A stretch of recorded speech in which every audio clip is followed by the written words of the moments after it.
It's important to have a safe space for us to be able to tell our stories and learn.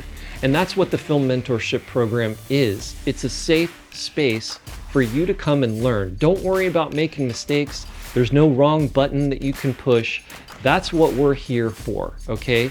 Is to explore, experiment, try different things. Not everything's gonna work, that's okay. I've had some of my best lessons were from my failures. If you want to be a director, that means you got to be a great leader. You're going to have to be an exceptional communicator.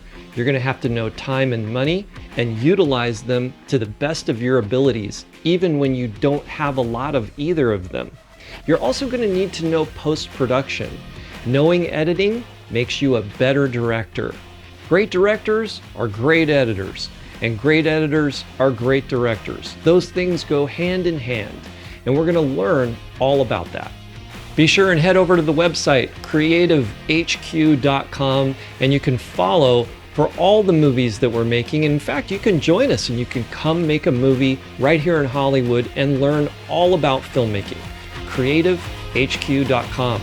I'll see you on the set.